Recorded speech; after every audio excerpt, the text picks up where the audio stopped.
All right, AC. What game you want to talk first, bro? Because we only got two. We're gonna dive into both. Which one you want to talk about first? Let's stay in the East, man. Boston and Atlanta.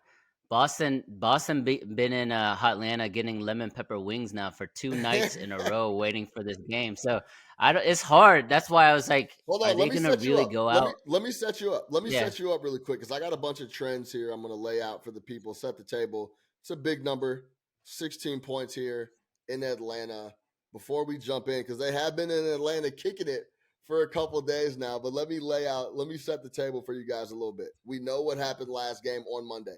Celtics blow the 30-point lead they had in the first half. First time all year anyone's done that by losing the game after being up 30 plus points. Celtics then, though, they do get 2 full days off in Atlanta eating the lemon pepper wings, but they still get to kick those feet up and relax. The Boston Celtics 9-5-1 ATS with 2 or 3 days off this year. The Celtics are also 13-9-1 ATS with the rest advantage. That's 59.1%. Celtics after a loss 8-6 ATS. I actually thought that number would be better, but that is the official. Celtics after a loss only 8-6 ATS. But last 18 games, 14-4 ATS. Celtics 9-3 when favored by 13 or more points this year. This is a big number here at the 16 number. Injury report: J. Rue Holiday, J. Rue Drew Holiday. That's what I call him, J. Rue. If you don't know that about me, that's I love to call Drew Holiday J. Rue Drew Holiday. He missed 2 straight games, missed Saturday and Monday against Atlanta. Derek White missed the game on Monday in Atlanta. Stay tuned on the injury report. Not yet submitted as we record this on Wednesday night.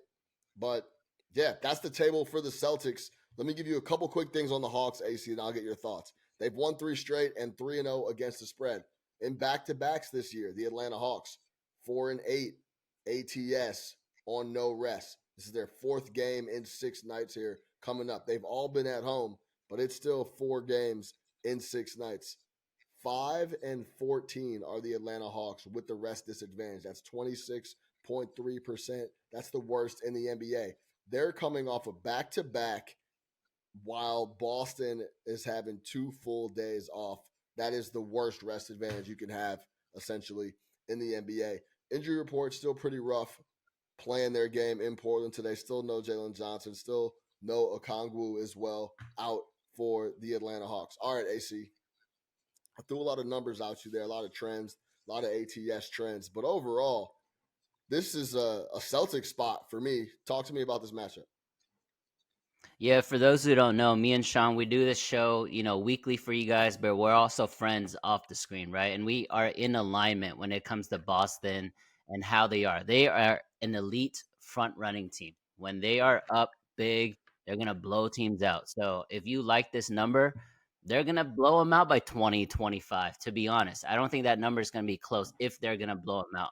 But if it's a close game late in the fourth quarter, you might have to take some live action on the Hawks money line just because, right? Just because we know Boston kind of falters late in games.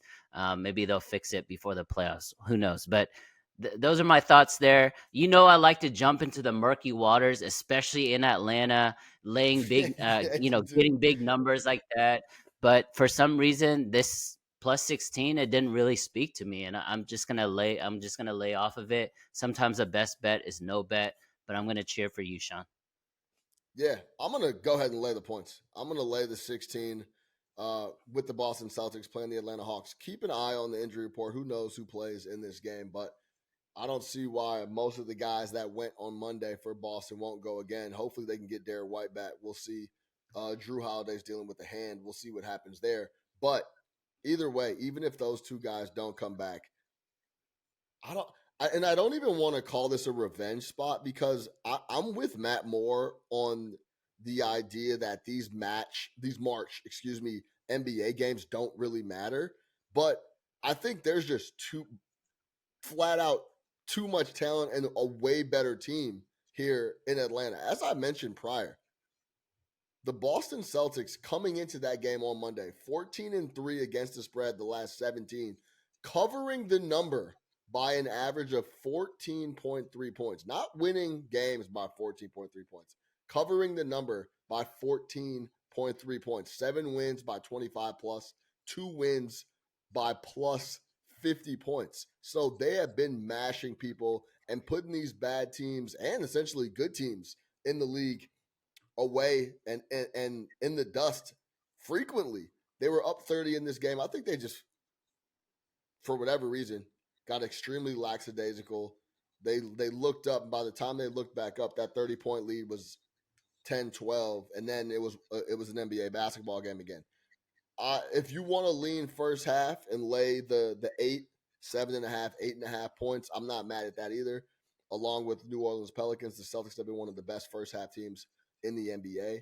I think this is it is a bounce back spot just because of what happened in the embarrassment and the narrative that everybody talked about on Monday. Coming out of that game is the same old Boston Celtics, including me and you, AC, that they have struggled. They have trouble executing, especially without Derek White coming down the stretch. But I think overall, they're going to wear these dudes out. 4 games in 6 nights for Atlanta. This is a 20-point win, in my opinion, Yeah. for the Boston Celtics.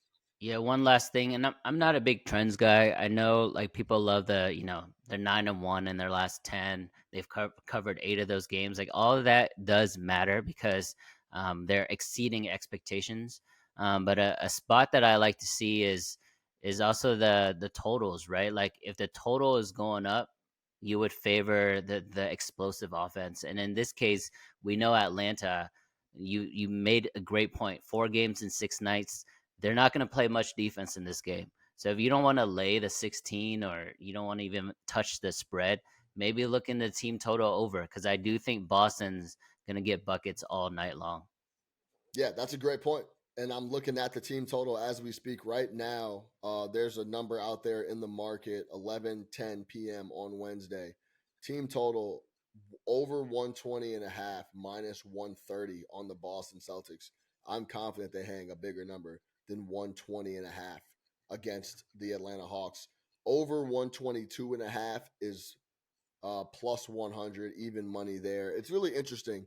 The book that I'm referring to that releases the team totals the earliest, they'll leave one number with a gap, and then it's always a 30-cent difference. So over 120.5 is minus 130. Over 122.5 is even money. So wherever you're feeling, whatever you want to do, if you want to lay the juice, depending on what it looks like in the morning. But I do like Boston to cover the number, and I like them to score over 120.5. I may actually lean over 120.5 a little more, but I rather lay the 10 cents instead of the 30 cents.